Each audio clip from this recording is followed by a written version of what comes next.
कांग्रेस में हुए बदलाव को लेकर हरियाणा प्रदेश भाजपा अध्यक्ष ओम प्रकाश धनखड़ ने जहां प्रियंका गांधी पर निशाना साधा, वहीं उन्होंने भाजपा द्वारा कल गुरुग्राम में बुलाई गई बैठक में किन मुद्दों पर चर्चा होगी इसकी भी जानकारी दी। हरियाणा के 2 IAS अधिकारियों द्वारा एक दूसरे पर दर्ज करवाई गई FIR और गृह मंत्री अनिल विज को FIR दर्ज करवाने के लिए पुलिस उपायुक्त कार्यालय जाने पर धनखड़ ने कहा कि सरकार भ्रष्टाचार के खिलाफ पूरी तरह से कटिबद्ध है, जिसकी जो गलती है वो सामने आना चाहिए। उन्होंने कहा कि शासन और प्रशासन का काम है सच्चाई को खोजकर निकाले।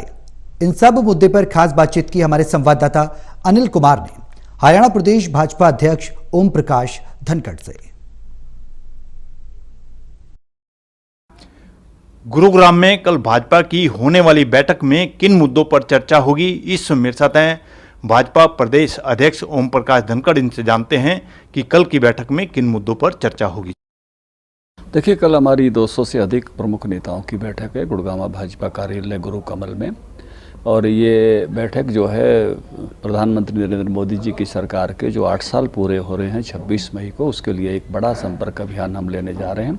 उस संपर्क अभियान को कारगर बनाने के लिए बैठक हो रही है। प्रदेश स्तर के नेताओं को प्रदेश स्तर पर संपर्क, जिला स्तर के नेताओं को जिला स्तर पर संपर्क, मंडल स्तर के नेताओं को मंडल स्तर पर संपर्क, प्रदेश के मंत्रियों को, मुख्यमंत्री जी को प्रदेश स्तर पर, सांसदों को अपने अपनी लोकसभा में और विधायकों को अपनी अपनी विधानसभा में, ऐसे सबको संपर्क का टारगेट दिया जा रहा है। समाज के सभी वर्गों से वो संपर्क करने वाले हैं। 5 मई से हम इसको शुरू करेंगे, जिस दिन हमारे मुख्यमंत्री मनोहर लाल जी का जन्मदिन है, और 25 मई तक इसको कंप्लीट करेंगे, जो ऊपर का संपर्क का अभियान है। और इसमें 2 लाख लोगों से हम संपर्क करने वाले हैं। इसके बाद एक दिन 26 मई, जिस दिन 8 साल पूरे हो रहे हैं, उस दिन 19,786 बूथ हैं। और उस दिन सारे के सारे ये बड़े नेता अपने बूथों में, अगर किसी को अतिरिक्त बूथ में भी जाना है तो सूचना देकर सुबह का समय और शाम का समय 3-3 घंटे का, 6 घंटे का एक बड़ा संपर्क अभियान चलाएंगे, जिसमें 19 लाख लोगों को संपर्क करने वाले हैं। तो 8 साल के पूरे होने के उपलक्ष्य में जब हम नीचे बूथों पर जाएंगे तो लोक कल्याण की जो योजनाएं हैं, जिनको शुरू किया गया, जिनका लाभ मिल रहा है और जिनका आगे भी लाभ मिलने वाला है, ऐसी समस्त योजनाओं को लोगों के बीच में लेके जाएंगे। जिनको लाभ मिल रहा है उनके लिए बहुत अच्छा, जिनको आगे लाभ मिल रहा है उनके लिए उनको सजग करेंगे, जागरूक करेंगे कि वो भी उस लाभ के दायरे में आ सकें। तो इस नाते से एक ये बड़ा संपर्क अभियान लिया जा रहा है। उसी दिन हमने 2 बैठकें चुनाव को लेकर भी बुलाई हैं। हमारी एक नगर निकाय चुनाव के लिए समिति बनी हुई है मूलचंद जी के नेतृत्व में। इसी तरह से हमारी एक पंचायत चुनाव के लिए समिति बनी हुई है गौरपाल जी के नेतृत्व में। इन दोनों की भी बैठकें वहाँ उसी दिन कार्यालय पर होने वाली हैं। पहले से नगर निकाय चुनाव के लिए हमने अपनी गतिविधियाँ तेज की हुई हैं, अब पंचायती राज चुनाव के लिए भी अपनी गतिविधियाँ तेज करेंगे। धनखड़ जी,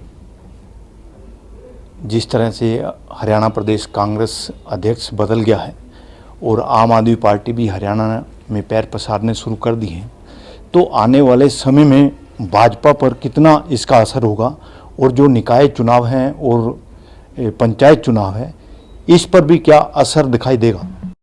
देखिए, कांग्रेस में जो प्रयोग हुआ है, सबसे पहले तो उदयभान जी अच्छे आदमी हैं, मैं उनको बधाई देता हूं, लेकिन ये प्रयोग की विफलता हम पंजाब में देख चुके हैं। जब 4 कार्यकारी अध्यक्ष बनाए जाते हैं, इसका मतलब है गुट ज्यों के त्यों बरकरार है। और इस गुटों ने ही कांग्रेस का जो है बुरा हाल किया पंजाब में। और मुझे लगता है कि इसी प्रकार के गुट अगर बरकरार रहते हैं तो जैसे अन्य राज्यों में कांग्रेस की जो हालत हुई है, ये उसी की तरफ ले जाने वाला कदम बनने वाला है। क्योंकि मुझे अगर पार्टी में विश्वास हो, श्रद्धा हो और अनुशासन हो, तो एक ही अध्यक्ष काफ़ी है। 4 कार्यकारी अध्यक्षों की कोई आवश्यकता नहीं होती है। तो उस नाते से ये कदम जो है किसी अच्छी, मैं कहूँगा कि पंजाब के प्रयोग को देखते हुए कोई अच्छी महक इसमें से नहीं आ रही है। इसलिए अभी भी कांग्रेस पार्टी ने अपने को सुधार कर ठीक चलना चाहिए, क्योंकि पहले ही 2 दलित अध्यक्षों को उन्होंने काम नहीं करने दिया। अशोक तंवर को तो मारपीट तक झेलनी पड़ी, और शैलजा इतनी अच्छी मैच्योर लीडर थी, मतलब प्रियंका जहाँ एक नारा लगा रही थी, लड़की हूँ, लड़ सकती हूँ, और यहाँ एक ऐसी शैलजा जी जैसी मैच्योर नेता को काम दिया गया, तो उनको भी काम करने नहीं दिया गया, कार्यकारिणी तक बनाने नहीं दी गई। ये दुर्भाग्यपूर्ण अवस्था पूरे हरियाणा ने कांग्रेस पार्टी की देखी है। तो निश्चित रूप से मुझे लगता नहीं है कि कांग्रेस के इस बदलाव का हरियाणा पर किसी भी प्रकार का कोई असर है।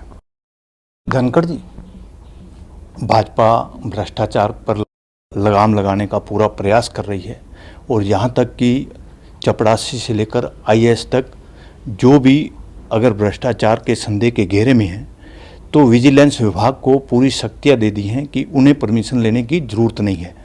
और आप सरकार में मंत्री भी रहे हो और अब प्रदेश अध्यक्ष हो, तो जिस तरह से 2 IAS अधिकारियों ने एक दूसरे पर FIR दर्ज करवा दी है और FIR दर्ज करवाने के लिए गृह मंत्री को पुलिस कार्यालय DCP के जाना पड़ा, तो ये जो वातावरण है क्या सरकार के लिए ठीक है कि एक गृह मंत्री को FIR दर्ज करने के लिए DCP के कार्यालय जाना पड़ा? पहली बात मैं कहूँगा कि सरकार भ्रष्टाचार के खिलाफ पूरी तरह से कटिबद्ध है और भ्रष्टाचार खत्म होना चाहिए, और जिसकी भी कोई गलती है या जहाँ भी कोई गलत है वो बिल्कुल सामने आना चाहिए, पब्लिक डोमेन में आना चाहिए। और निश्चित रूप से हम सब इसके लिए अपने अपने रूप से कटिबद्ध हैं। ये जो निर्णय है कि जिसको मैं कहूँ कि सख्ती के साथ हमारे मुख्यमंत्री ने लिया, भ्रष्टाचार खत्म हो, और पूरा का पूरा मंत्रिमंडल उस बात के लिए सजग है और उसको मिटाना चाहता है। किसी को भी किसी के प्रति भी जो भी आक्षेप है, क्योंकि कोई एक पक्ष नहीं होता, क्योंकि अटल जी ने कहा था कि सत्य कभी एक तरफा नहीं होता। आपने 2 अधिकारियों की बात की, कुछ सत्यांश किसी एक अधिकारी की बात में हो सकता है तो दूसरे अधिकारी की बात में भी सत्यांश हो सकता है। जो सत्य है वो सामने आना चाहिए। मुद्दा ये है कि जो जहाँ गलत है उसको जो है निश्चित रूप से उसका फल मिलना चाहिए, गलती के परिणाम जो है उसने भुगतने चाहिए। इसलिए और ये काम है शासन प्रशासन का कि वो सत्य को खोज कर निकाले। ये थे मेरे साथ प्रदेश भाजपा अध्यक्ष ओम प्रकाश धनखड़। इन्होंने बताया कि कल गुरुग्राम में भाजपा ने बैठक बुलाई है और इस बैठक में प्रदेश से जुड़े मुद्दों पर चर्चा होगी। इसके साथ साथ निकाय चुनाव और पंचायत चुनाव पर भी चर्चा की जाएगी। Anil Kumar, total news, Chandigarh.